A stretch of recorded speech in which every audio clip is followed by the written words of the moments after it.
penting akhirnya Marco anak saya bisa sama saya dan bisa saya didik dengan baik, menjadi anak yang baik, tumbuh dengan baik tanpa ada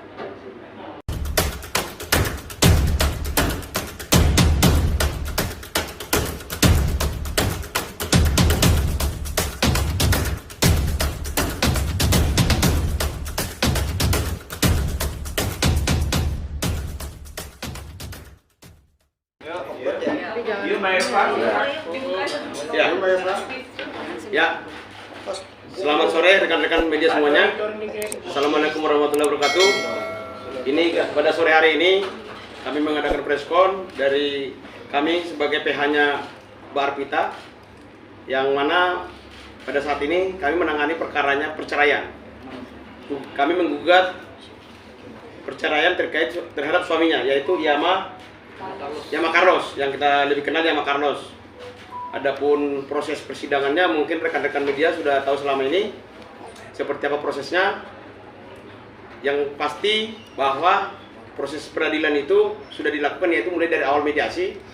Ternyata beberapa kali mediasi ternyata gagal mediasi di antara Mbak Arpita sama Yama Carlosnya. Kenapa? Apa permasalahan gagalnya? Ya mungkin nanti Arpita yang tahu sendiri seperti apa, karena kita tahu mediasi itu adalah hanya kedua belah pihak. Kami sebagai PH hanya pasif, tidak bisa berkomentar apa terkait mediasi. Maka terkait dengan mediasinya sudah gagal, maka pada hari ini tadi sekitar pukul 13.30 sudah dibacakan hasil mediasi, yang mana dengan gagal mediasi dan dilanjutkan dengan pembacaan gugatan. Agenda berikutnya yaitu 2 minggu lagi, karena hari Kamis depan itu libur, jadi 2 minggu lagi sidang di Pengadilan Negeri Tangerang dengan agenda jawaban dari tergugat. Mungkin itu pembuka dari saya. Ada yang hal selanjutnya bertanyakan atau dilanjutkan Mbak Arpita? Oke, Mbak, mungkin sebelumnya menceritakan dulu kronologi sampai sempat kemarin heboh bawa anak tanpa seizin dan keluar dari rumah tanpa seizin. Itu mungkin kronologis sampai akhirnya keluar dan membawa anak sendiri itu seperti apa sih, sampai akhirnya cuman izin pamit melalui WhatsApp kepada ayah dari anak-anak itu.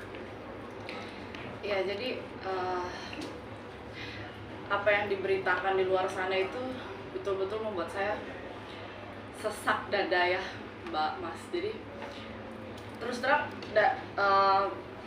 maaf, anak kami itu bukan, saya tidak bermaksud sama sekali untuk memisahkan. Bahkan sudah berkali-kali saya bilang, ini Marcos saya bawa, saya amankan, karena saya refleksi dengan kejadian-kejadian sebelumnya, yang mana bapaknya duluan lah yang membawa anak dan saya dipisahkan, dan saya nggak mau itu terjadi lagi gitu loh.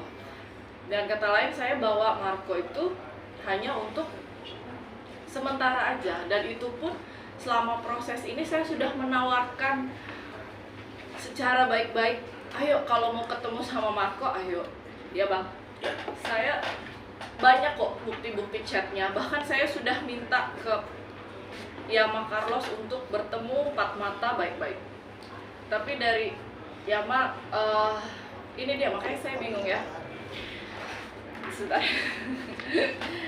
Makanya saya agak bingung.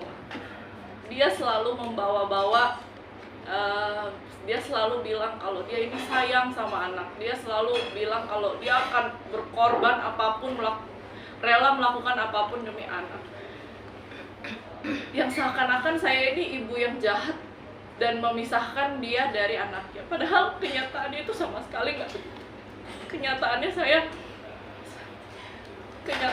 itu saya selalu bilang, mencoba dan berusaha untuk komunikasi sama Yama. Saya bilang, ayo kalau mau ketemu sama anak, ayo ketemu, saya pertemukan, karena saya juga nggak tega, Mbak. Saya juga sakit sebagai seorang ibu, terpaksa memisahkan anak dari bapaknya. Saya juga nggak mau begitu, karena saya tahu perceraian ini pun yang lebih sakit itu di anak, bukan saya atau bapaknya. pasti yang lebih terluka hatinya adalah anak. Yang jadi korban adalah anak. Jadi itu juga berat di saya. Saya mau, keinginan saya itu besar, harapan saya adalah kita berakhir dengan baik-baik. Kita jalani prosesnya ini dengan baik, dan kita bisa menjadi partner atau orang tuanya Marco dengan baik ke depannya. Jadi saya minta untuk pihak sana disudahilah. Ini bukan pertempuran, ini bukan peperangan. Ya, ini saya hanya minta berpisah dengan baik-baik. Nggak ada saya mau seperti ini. Karena memang udah berkali-kali ya kami ini ribut-ribut. Yang saya sayangkan, kenapa sih setiap ada masalah rumah tangga selalu jadi konsumsi publik? Kenapa selalu dibawa media, dimunculkan ke sosial media gitu?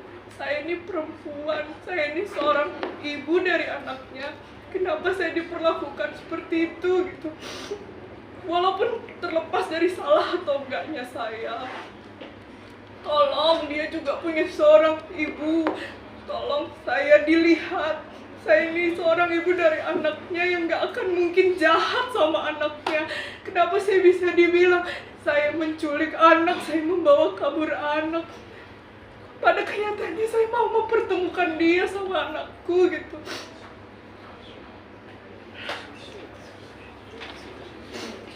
Saya sesak dada sekali, saya tahan.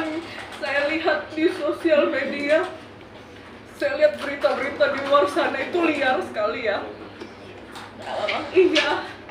Dan saya yakin bapak dari anak saya ini adalah orang yang baik, adalah anak Tuhan.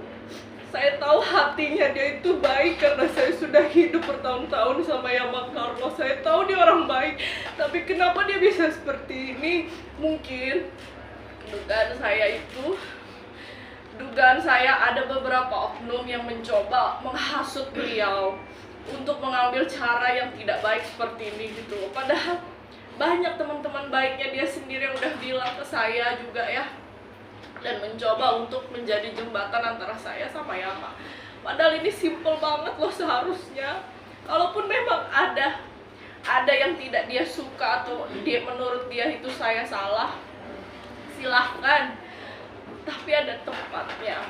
Karena kalau misalnya ini terjadi terus-terusan seperti ini kan udah terjadi ya. Semua udah ke-blow up ke media. Ya sudahlah, nggak bisa ditarik mundur lagi gitu. Tapi jangan dibikin parah lagi, sudah cukup. Saya minta itu. Karena nanti dia nggak ngebayangin ya perasaannya gimana, perasaan anaknya nanti bagaimana apabila melihat orang tuanya seperti ini gitu loh. Itu aja sih. Mbak, tapi yang menjadi pemicu dari Mbak untuk keluar dari rumah, memutuskan untuk bercerai itu apa sih Mbak? Kalau mungkin boleh dikasih tahu. Udah lama Mbak, saya itu meminta untuk berpisah sama Yama Carlos itu sudah lama. Maksudnya saya bicara dari hati ke hati ya. Kita ini nggak bisa, karena memang pernikahan agama ini terlalu berat untuk dipaksakan gitu ya. Oh gini, saya dan yang memantapkan saya untuk mengambil ini tuh sebenarnya langkah yang besar ya buat saya ya. Selama ini saya maju mundur karena saya ingat anak, berat di anak gitu. Saya nggak mau anak saya ini nanti kekurangan kasih sayang dari ayah kandungnya. Tapi yang menjadi titik balik saya adalah saat almarhum papa saya meninggal tahun lalu, akhir tahun lalu itu, dimana saya berpikir saya nggak mau gitu loh jadi anak yang durhaka, anak yang akan memberatkan jalan almarhum di alam sana Mbak. Itu sih, jadi saya berdoa sama Allah, ya Allah, kalaupun memang ini jalan yang harus tempuh, perpisahan itu berat Mbak, berat sekali. Ngebayangin anak saya udah nggak sama bapaknya lagi seperti biasa di rumah. Tapi kalau terlalu dipaksakan begini, pernikahan beda agama yang jelas-jelas memang dalam syariat Islam itu dilarang. Dan saya hanya ingin kembali sama Allah Subhanahu wa Ta'ala. Mbak, artinya Mbak ini selama ini baru sadar saat ini ya Mbak ya, bahwa ini jalan yang selama ini itu salah atau seperti apa? Sadar, kalau sadar saya tahu ini salah sudah lama Mbak. Cuman kan untuk kemantapan hati mengambil jalan berpisah itu loh yang nggak mudah ya maksudnya. Karena pada saat apalagi kan ya kalau dilihat track recordnya kami itu kan bahkan sampai ada berita yang bilang saya 4 kali sudah mau gugat cerai. Itu salah, sebenarnya baru 1 kali saya baru proses gugat cerai itu. Cuman pada saat itu posisinya adalah saya yang dipisahkan sama anak ya, jadi saya udah kadung depresi duluan dan nggak berpikir jernih. Yang ada di otak saya adalah saya bagaimana ini, saya mau yang penting saya ketemu sama anak saya dulu gitu. Saya nggak bisa, saya bisa gila kalau lama-lama dipisahkan sama anak terlalu lama. Jadi lawyer saya pun bilang ya sudah kalau gitu kalian damai dulu aja, baru nanti dipikirkan langkah selanjutnya begitu. Akhirnya saya pun memilih rujuk lagi. Mengenai biasanya melakukan surat peringatan Mbak mengenai meminta balik anak Marco dan juga sampai melakukan investigasi beberapa hari kepada Mbak, kita gimana Mbak sudah mendapatkan surat peringatan itu? Surat peringatannya Apa? Coba diperjelas lagi. Mas, dari Mbak sana sudah ada surat peringatan itu untuk meminta untuk mengembalikan Marco kepada pihak sana. Surat peringatannya di mana?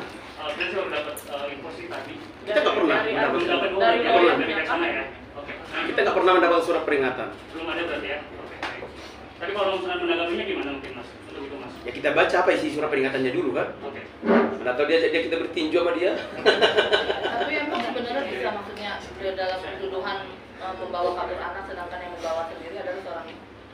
Jadi sampai saat ini saya dan teman-teman belum pernah menemukan ada unsur-unsur pidana, pasal-pasal yang bisa menjerat seorang ibu kandungnya membawa anaknya untuk tinggal sama dia. Sampai saat ini kami belum menemukan. Jadi kalau memang nanti ternyata dari pengacara sana, dari pihaknya sana itu menganggap ada pasal-pasal itu, yang mungkin beda kali kita undang-undang hukum acara pidana dengan kita. Jadi yang pasti sampai saat ini kami belum menemukan itu. Jadi ya kalau memang mereka mau melakukan upaya hukum untuk perbuatan yang dilakukan oleh klien kita, mau melaporkan atau melakukan upaya-upaya hukum lain terkait dengan anak dan terkait dengan membawa anak, silakan saja. Tapi kalau dari Kak Anita sendiri, masalah anak sendiri apa mungkin Bang Yama sendiri mempertahankan karena agama atau seperti apa? Mungkin dia pengennya anak sama dia ikut agama dia, lebih ke sana apa seperti apa? Sebenarnya memang dalam saat kami menikah itu sudah ada kesepakatan ya atas anak. Jadi nama anak saya kan Marco Armanda Blesio Carlos. Itu semua nama yang diberikan dari bapaknya. Dan sudah sepakat kalau anak saya dididik secara Islam mengikuti agama ibunya. Alhamdulillah saya terima itu gitu ya, terima kasih. Dengan kesepakatan yang lain apabila dia sudah berusia 21 tahun ya, dewasa, dia bebas memilih agamanya, saya setuju. Tapi makin kesini banyak perselisihan kecil ya, tapi kayaknya nggak perlu juga lah saya ungkapkan. Banyak, jadi dia ada beberapa omongan yang maksudnya dia tidak konsisten atas kesepakatan yang sudah kita buat itu. Jadi adalah timbullah selisih ribut-ribut kecil gitu di rumah tangga kami ini. Dan ya itu sih tadi ya pertanyaannya. Yang pasti tidak ada seorang ibu menculik anak. tapi Kalau ada memang ada kami melakukan penculikan, saya pikir dia mempunyai PH yang katanya pengacara yang mahal itu, yang hebat itu, harusnya dia melaporkan kami ke polisi. Itu aja. yang dipermasalahkan Bang Carlos itu adalah kakak yang memindahkan sekolah dari anak Marco tanpa konfirmasi ke ayahnya. Itu gimana itu Kak? Ya sudah saya minta maaf ya kepada Yama Carlos kalau memang tindakan saya memindahkan sekolah itu salah. Jadi kan kondisinya kan saya membawa anak saya nih. Saya juga nggak mau anak saya putus sekolah. Jadi terpaksa saya pindahkan sekolah gitu loh. Karena kalau misalnya ya common sense aja, kalau saya masih sekolahkan di sekolah yang sama ya otomatis ketahuan dong saya nggak berhasil maksudnya nggak berhasil mengamankan atau menjalankan planning yang sudah saya buat. Gitu aja sih. Kak, sebelumnya sudah ada obrolan maksudnya tentang ini nggak sih? Apakah ini juga akhirnya selalu ribut, akhirnya sampai akhirnya detik ini gugatan cerai itu terlaksana gitu? Gimana gitu?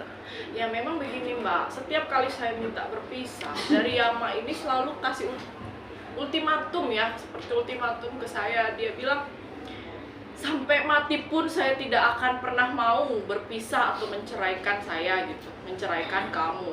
Tapi kalau sampai itu terjadi, maksudnya sampai seperti ini nih sekarang terjadi, saya menggugat cerai duluan, maka yang akan diperjuangkan adalah anaknya sampai ke ujung dunia pun mau sekalipun itu melanggar hukum, dia akan mendapatkan Marco. Dia bilang itu yang menjadi ketakutan besar saya, makanya saya terpaksa mengambil jalan ini ya, karena saya takut apabila anak saya didapatkan sama bapaknya duluan, ya ini ketakutan saya aja ya, saya akan ditutup aksesnya sama dia gitu. Dan itu pernah terjadi? Pernah terjadi. Bahkan anak saya ulang tahun, saya pun sama sekali tidak dikasih akses untuk telepon atau video call. Kemarin Marco ulang tahun tanggal 23 April, saya kasih video call untuk ya karena ulang tahun kayak gitu.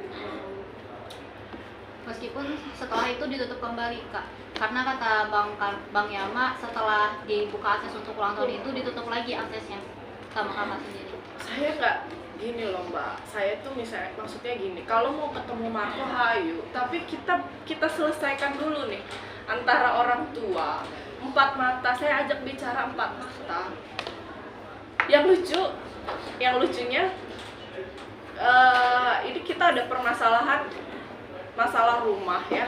Saya juga sudah saya blow up di sosial media saya sendiri. Masalah rumah kami ini hampir ditarik sama developer statusnya. Saya ajak untuk bicara, maksudnya untuk menyelesaikan sama-sama mau bagaimana gitu. Tapi saya malah dilempar ke lawyernya. Saya malah lawyernya malah menghubungi saya dan beliau bilang saya akan dikenakan pasal. Ya, saya malah akan dikenakan pasal loh. Bagaimana sih, saya kan mau mengurus, ini kan tanggungan kami bersama gitu loh. Urusan kami kok bisa jadi ke lawyer gitu, bingung saya. Makanya nggak tahu lagi deh mereka itu. Kak, tapi yang menjadi pemicu utama dari Kakak untuk bercerai itu apa sih Kak? Maksudnya untuk di clear aja, apa mungkin karena sifat temperamen dari Bang Yama sendiri, atau mungkin ada pihak orang ketiga, selingkuh atau gimana Kak? Sama Mbak, dari dulu selalu saya teguhkan, saya ingin kembali ke jalan yang benar aja. Dah, kembali ke sesuai syariat Islam. Iya. Ya mungkin banyak lah netizen yang bilang, kenapa nggak dari dulu, kenapa nggak difikirkan dulu resikonya. Saya ini pendosa, saya ini banyak hilaf. Ya, saya mohon maaf kalau memang kenapa nggak saya pikirkan panjang-panjang. Ya sudah, gitu loh, nggak apa-apa.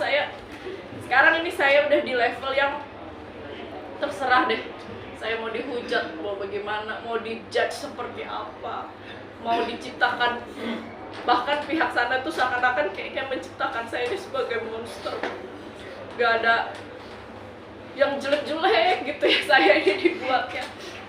Gak apa-apa bener. Yang penting akhirnya Marco, anak saya, bisa sama saya dan bisa saya didik dengan baik, menjadi anak yang baik, tumbuh dengan baik, tanpa ada tekanan, tanpa ada bulian di sekitarnya karena melihat kami ribut-ribut seperti ini. Jadi saya minta tolong kepada bapaknya Marco, kepada Yama Carlos, tolong lebih dewasa sedikit, lapangkan hatinya. Saya minta maaf kalau saya banyak salah. Saya minta maaf, saya harus mengambil jalan ini. saya minta maaf karena pada akhirnya mungkin dia sakit hati sekali ya. Tapi tolonglah, kenapa malah saya jadi melihat anak itu malah dijadikan alibi dia? Kalau memang betul-betul dia sayang sama anak, dia nggak melakukan ini loh. Dia nggak melakukan, dia tidak menjelek-jelekan saya sebagai seorang perempuan sekaligus seorang ibu. Dan dia juga punya ibu loh. Gimana rasanya kalau misalnya maksudnya nggak terbayang lah gimana perasaan anak saya kalau melihat ibunya diperlakukan seperti ini gitu ya. Dan, Bang, terkait soal adanya pelaporan di Bogor ya, kalau nggak salah, tentang perzinahan, mungkin bisa menanggapinya, Bang? Kami belum pernah menerima ada laporan itu ya, dan tidak ada pernah memberitahu kami bahwa klien kami terlapor atau calon terlapor. Yang pasti kami selaku PH-nya Mbak Arvita ini, kami pengacara dalam perkara gugatan perceraian.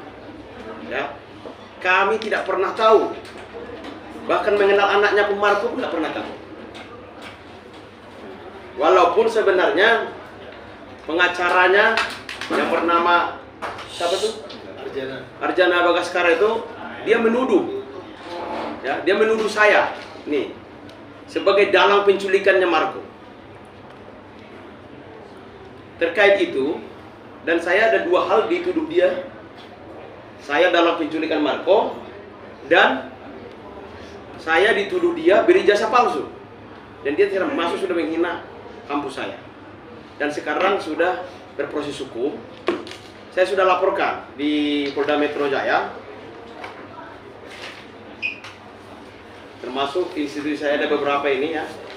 Di mana ini yang saya udah lapor, udah bikin LP di Polda Metro Jaya. Makanya kita tinggal tunggu prosesnya. Jadi tolong ini pemberitahuan juga kepada saudara Arjana Bagaskara supaya ya, ini ada, saya udah laporkan dia. Tahan Bang.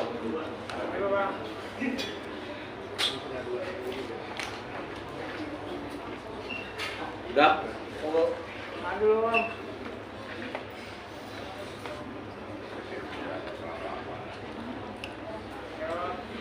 Oke Bang.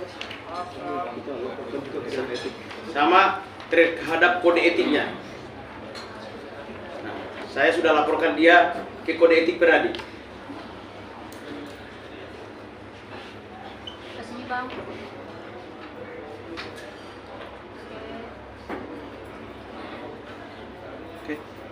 Jadi terkait laporan saya di Polda Metro Jaya, saya pikir Polda Metro, saya sangat yakin pasti memprosesnya secara hukum dengan tahapan-tahapan proses hukum yang semestinya. Kita tinggal tunggu prosesnya. Kedua, kepada Dewan Kehormatan Peradi juga saya minta supaya memproses pengaduan saya.